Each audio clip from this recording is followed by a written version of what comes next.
In the first video that I made, I clearly made a big mistake because I am an idiot. But for 8th period, we're not doing inverses, but you have to know logarithms and the math and medicine question and Mr. E's favorite equation. So, inverse functions. All right. I think in this video, we need another page. So let's split our screen actually. Split. Open up a note page, and here we go. And I'll just attach this to the Google Classroom once I'm done. But it says find the inverses of each function and the domain and range of the original and the inverse function. So in this case, as you notice, I left out rational functions, but you guys should review everything. So let's do section 3, and that's going to be A. So this should be in black. So A,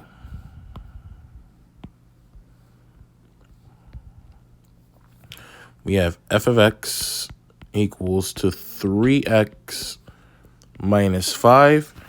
And we should already know that this is a linear function. This is a linear function. So let me go to my calculator real quick. And I want to graph the linear function here. So that's 3x minus 5. And when we graph the linear function, we can clearly see that x, if we go down and if we go up, the values of x, well, there's no restrictions. So the domain of this linear function is negative infinity to positive infinity. And the same goes for the range, because there is no maximum or minimum y value. Remember back from the video where we was translating the graph, domain is the set of all x values that are defined on the function, and the range is a set of all y values also defined on the function. So our range and domain for our regular function is all real numbers. So now I want to find the inverse function. So to find the inverse function, I want to follow the first steps. So step number 1, I want to change the colors here. Well, it's not step number 1, but I want different colors. But step number 1 is you're going to replace the f of x with y. We're going to say y equals to 3x minus 5. That's number 1. Number 2, you want to interchange the x and y. So wherever you see a y at, you're going to put an x. And wherever you see an x at, you're going to put a y. And you're going to keep everything else the same. Step 3 is solve for y. So 3 is solve for y. So by inverse operations, I want to add 5 to both sides. So then the 5s here can cancel each other out. So we have x plus 5 equals to 3y. Actually, let's write that as 3y equals to x plus 5. It's an equal sign, so I can write it the other way. And let's divide both sides by 3. So my 3's simplify out. So y equals to x plus 5 over 3. Let's leave it as x plus 5 over 3. And we can tell that it's the inverse, because in the original, we're multiplying 3 to x and then subtracting 5 from 3x. Inverse means to do the opposite. So instead of multiplying, then subtracting, we're going to do the opposite of multiplying and subtracting. But more importantly, we're going to reverse the order of the multiplication and the subtraction after we find the inverse. So instead of multiplying 3 first, we're going to divide 3 second. And instead of subtracting 5 second, we're going to add 5 first. But last but not least, step 4 is to denote that this is the inverse function by writing f inverse of the function. So f inverse of x, not f to the negative 1. F inverse of x is x plus 5 divided by 3.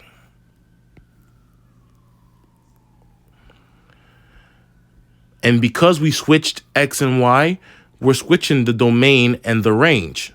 But because our domain and our range is all real numbers, in this case, it doesn't make a difference.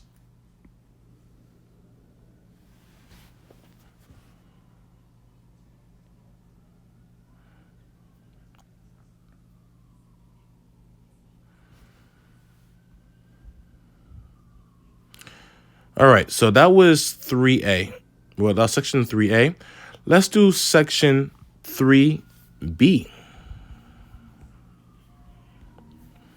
So g of x equals, in this case, 3x cubed minus 5.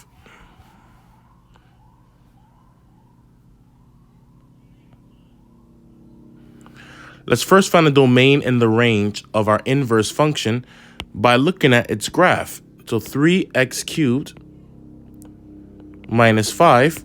When we graph that, we can also see, based on this graph, if we go all the way down, there is no limit to x.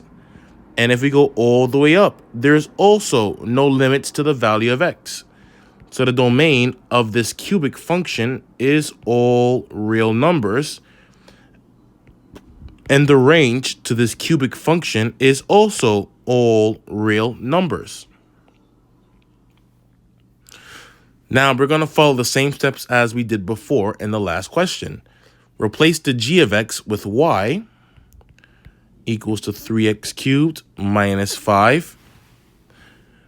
And then to find the inverse, you want to interchange the variables x and y, hence interchanging your domain and range.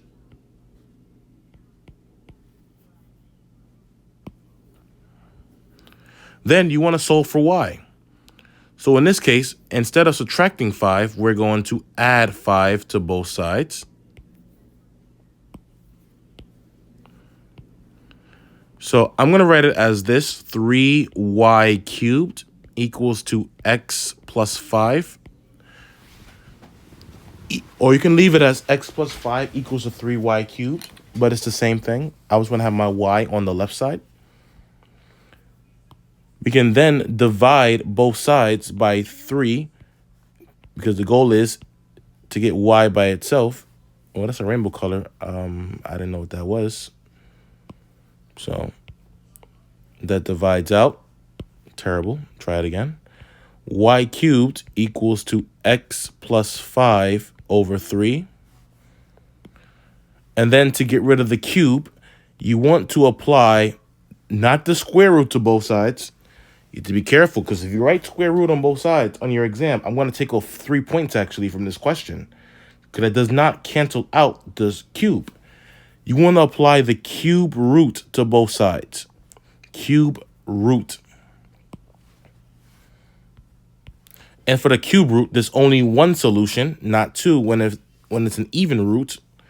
So y equals to the cube root of x plus 5 divided by 3. And because this is an inverse function, you must write this as g inverse of x. The inverse of g of x is the cube root of x plus 5 divided by 3. And once again, because we switched x and y, our domain and ranges are going to switch. But in this case, because domain and range is all real numbers, switching them in this case has no consequence.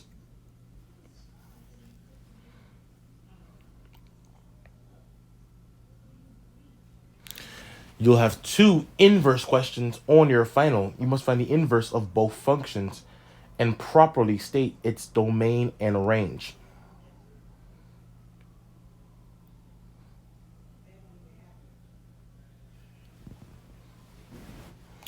All right.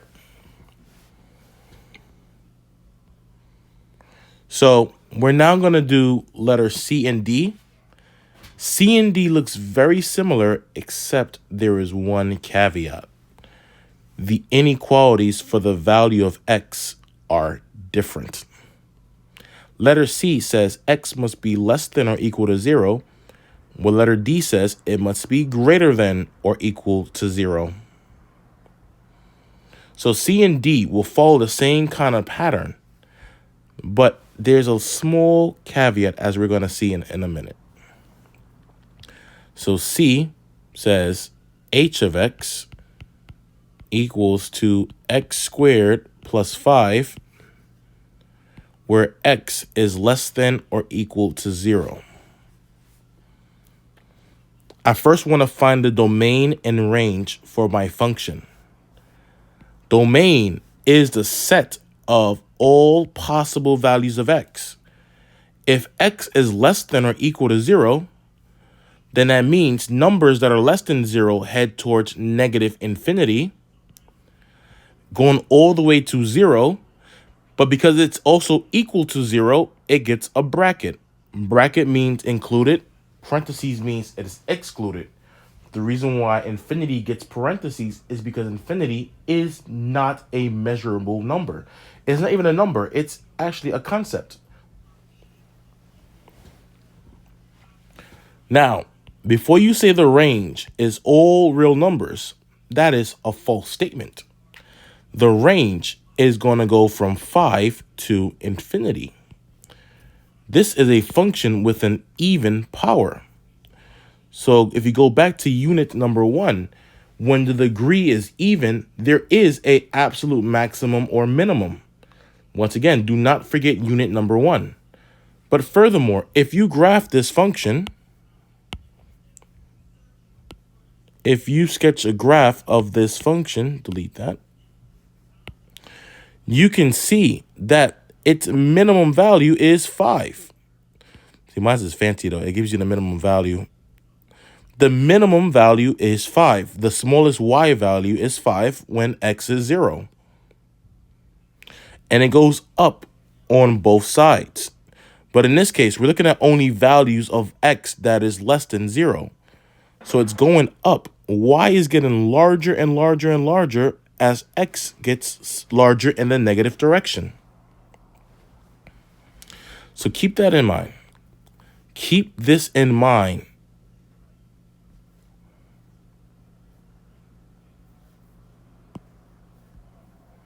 So replace your y with f, replace your h of x with y.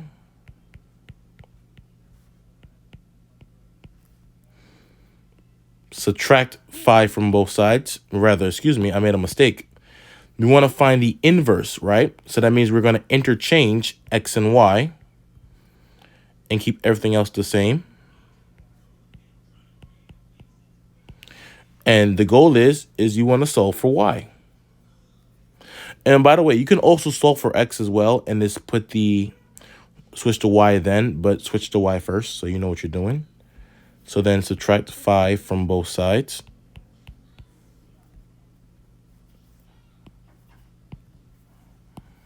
So we can write that as y squared equals to x minus 5.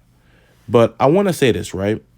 You know how we switched x and y in the original problem? But that also applies to the inequality as well. This was x is less than 0. So then that means that y is less than or equal to 0. But keep that in the background. That's going to just chill in the background real quick. To get rid of the square, we're going to take the square root of both sides. The square root and the square, they're inverses, so they cancel each other out.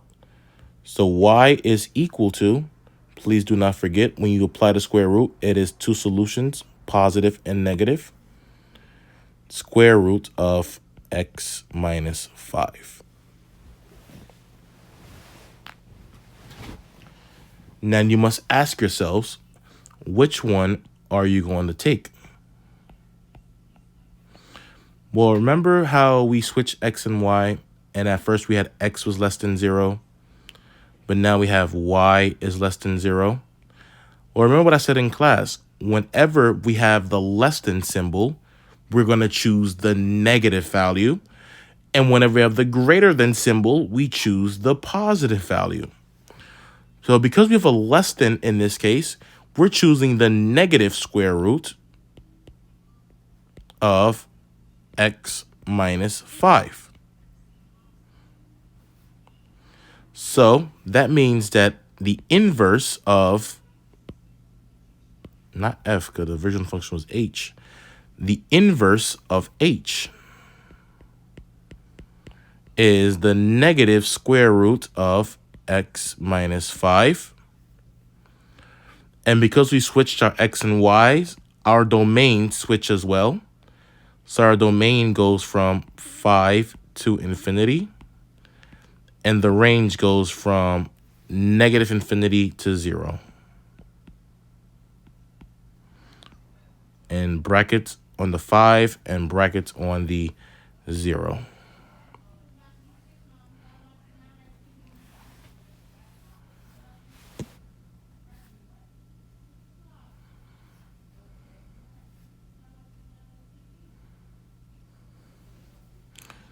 Now, doing letter D is going to work the same way. H of x, rather not h of x, excuse me.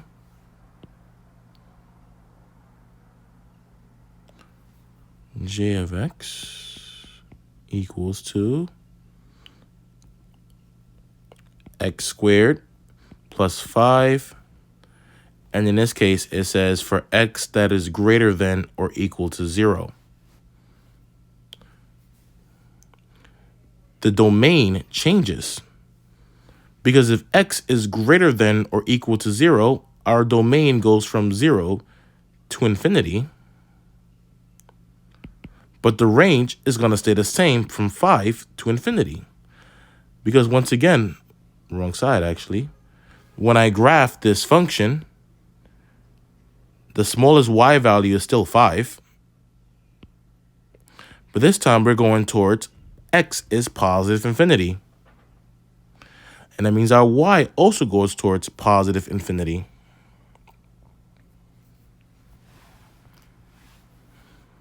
So now we can replace our j of x with y. So y equals to x squared plus 5. We can interchange our x and y and leave everything else the same.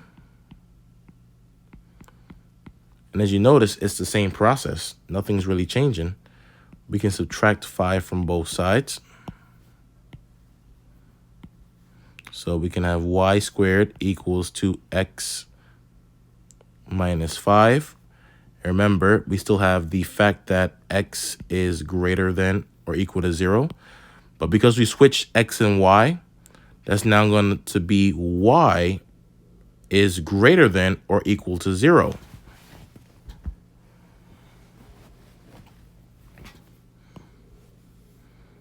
You're going to apply the square roots to both sides, because the square root and the square cancel each other out.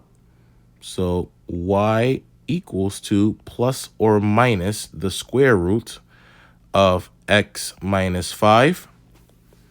But because y is greater than 0, like I said in class, when it's the greater than symbol, you choose the positive root. So y equals to positive square root of x minus 5. So that means in our case, the inverse of j of x equals to the square root of x minus 5. The domain of the function, remember you switch domain and range. That's going to go from 5 to infinity. And our range is going to go from 0 to infinity. Let's box the entire thing, actually, because the entire thing is the answer. And there you go. So technically, you could have just done C and D the same way, except different answers in the end. And the range would just be facing a different way. Domain will be the same.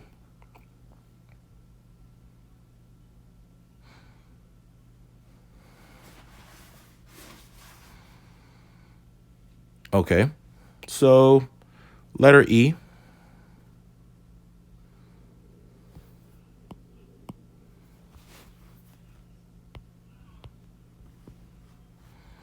K of x equals to the square root of x minus 8 plus 45.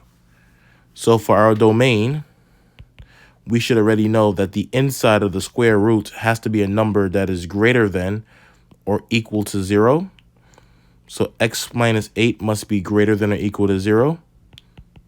And if I add 8 to both sides, we know that x has to be a number that is greater than or equal to 8. So that means our domain in interval notation goes from 8 to infinity. Brackets around the 8 because it is included. And our range for the square root function is, well, the smallest value of the square root is 0. So that's going to be 0 plus 45, which is going to be 45. The smallest value for y is 45. And it's going to approach infinity. And then look, because if we graph this, we can clear that. Square root of x minus 8, then plus 45. Well, let me sure. We're going to change the window, actually. We can make this minus 2. Make this 100. We'll make our maximum y, delete that, 300. No, don't like that. Oops. We delete that. Let's make it 25, actually. Delete. Make it 20.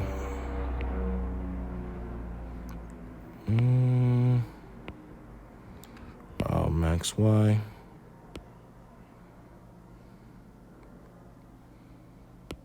Make it 50. 55. Doesn't hurt. 55.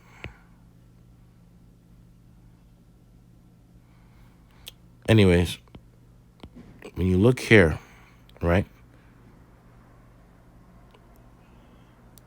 The smallest value of y appears to be 45. Even if you go to the table, 8 and 45, that's the smallest. So y starts at 45. Now, inverse. So we can write that as y equals to the square root of x minus 8. On the outside, 45. You can interchange your x and y's and leave everything else the same.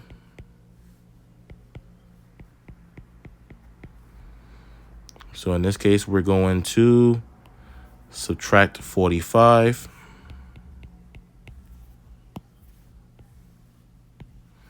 So the square root of y minus 8 equals x minus 45. To get rid of a square root, you're going to raise both sides to the second power. So you're going to square both sides.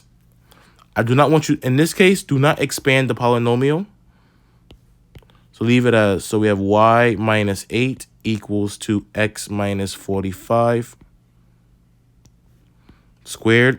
Do not expand the polynomial. Leave it the way it is. We're going to add 8 to both sides. Remember, you cannot add inside the parentheses. So y equals to x minus 45 squared plus 8. I want to erase this line. And because it is the inverse function, we're going to say inverse of k.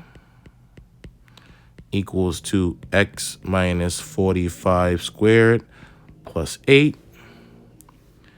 And our domain and range is going to switch from the original function. So that's going to be, for our domain, 45 to infinity. And clearly our range is going to be from 8. Because this is now a parabola, 8 to infinity.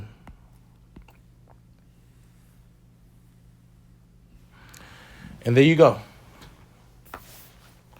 So that is it for the inverse functions. Once again, this is the period 1 question rather.